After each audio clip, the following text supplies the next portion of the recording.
Handy as Hell is back. So you have a Mitsubishi air conditioning system. I have a Mr. Slim. You might have something different. Get your model number, look it up online, but you have an E6 error message. You look it up, it's going to tell you it's communication error. It's going to get you to try all this different stuff, but it could just simply be that one of your circuit boards is fried. So I needed these circuit boards. There are 3 of them.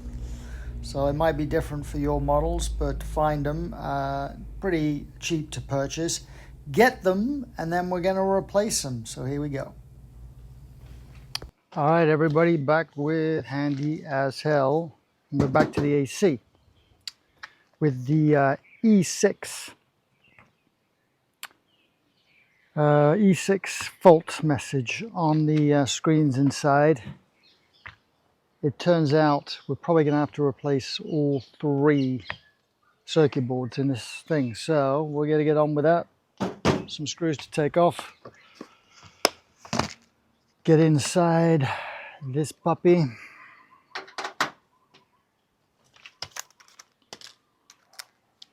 So you're basically going to take all the screws to take the top off, and then this side panel over here comes off as well. Try not to lose them.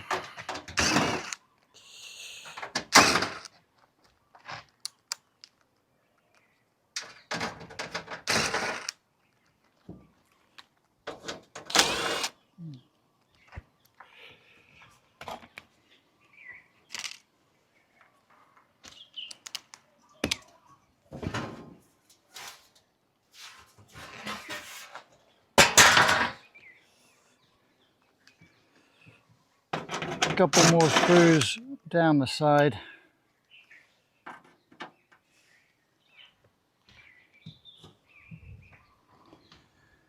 So one there, one there. This is a Mitsubishi Electric Mr. Slim with the R410A refrigerant. And then over this side down the bottom, there's a couple as well.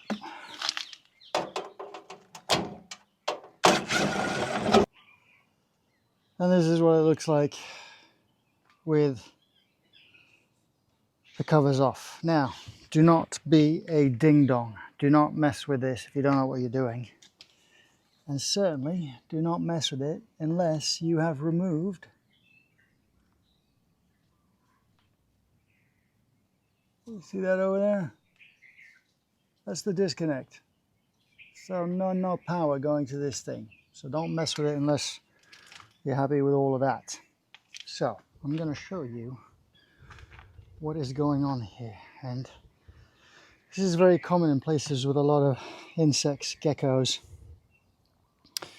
So basically we have control board over here, does all the fancy stuff. We have over here with these big coils a filter board. And then over here, this big guy here is the power board. And if you look in here, look down in that gap, can you see that? That is a dead gecko. And what happens is those geckos short circuit the power board, which in turn can corrupt the other 2 boards. And in fact what I did was, on the inside of the cover you have all the diagrams of all the wiring, and I went online and I looked up how to test this filter board here, and it was bad. So I bought a new filter board, stuck it in, tried testing it, and it was testing exactly the same as the bad one. It was testing bad. What I didn't realize is that if you got a short circuit on the power board and then you plug everything together, it immediately fries this guy again. So word of advice is just replace all three. It's going to save you a lot of headache, a lot of testing, and it's not that expensive. I think all three of these boards were just over $200. If you get a tech to come out, if you get an AC guy to come out, first of all, he's going to charge you a fortune for these boards, and then all of his time, it's going to end up costing you about $1,000. But you can do this yourself, because all it really is unplugging wires and plugging them back in the same place. So we're going to start with videoing all this so we know where everything gets plugged back into. There are a few screws that hold the boards in place at various locations, and then you just get all of these cables. You can see all these cables with these little what do you call those? You know, these little tabs that just click in and out, and you're just replacing everything. So just document everything and swapsies, and then we will turn everything back on, and we might have some reprogramming to do, I don't know, but we'll see what we get. Right, so I got the first board out, the filter board. So that is the old one on the left.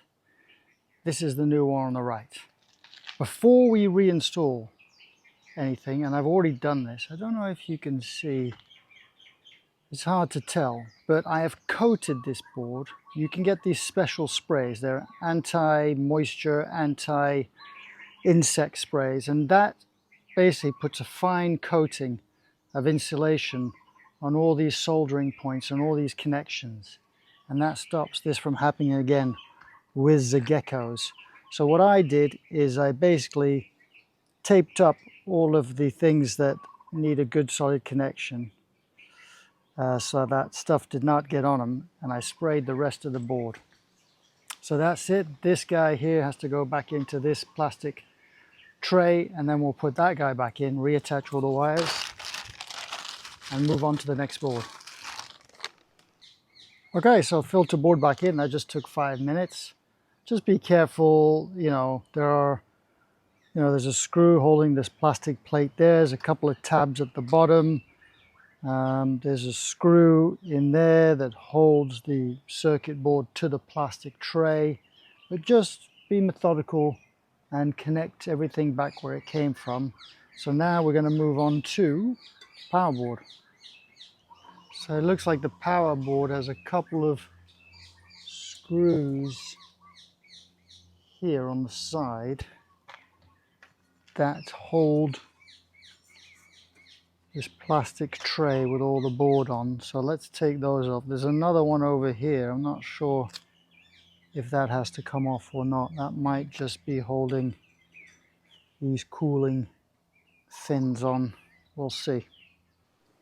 Now, if you are struggling to get access to places, or you drop stuff down in here, this front panel does come off as well. There's a screw there, a couple of bolts down the bottom, and this front panel kind of moves out of the way to make it easier as well. Okay, so looks like it goes black, white, red at the top, and then red, yellow at the bottom, and that black cable gets screwed to the bottom case. Okay, it's out, and there is the little culprit. Look at that guy.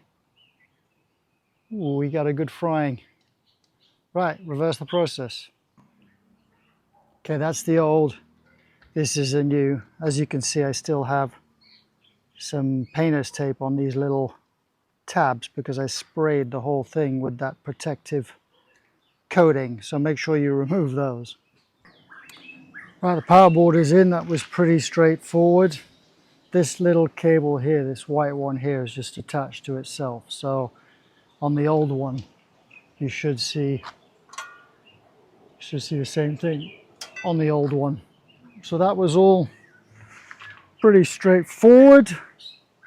Everything reattached in sequence, and now the last one to do is the control board here up front. So let's do that. So I want to show you something with these. So this is almost idiot proof because most of the connectors are a different size or a different color. So it's almost like you cannot put them back in the wrong spot. Almost impossible, I would say, unless you did something really crazy. So just a couple of screws here and here to pull the tray off. And I think we have to reuse this tray. We'll double check that. Once again, old on the left, new on the right, and yes, we have to reuse this tray. So this circuit board just has some tabs and it just pops out, and we'll stick that one in. And there we go. Everything reattached as it should be. Pretty straightforward. Just make sure you tuck all the cables back in behind these plastic tabs so they can't come loose and kind of arc across connections. But that's it. All we're going to do now is put the covers back on and then put the disconnect back in, fire it up and see what we get. Back in with the disconnect.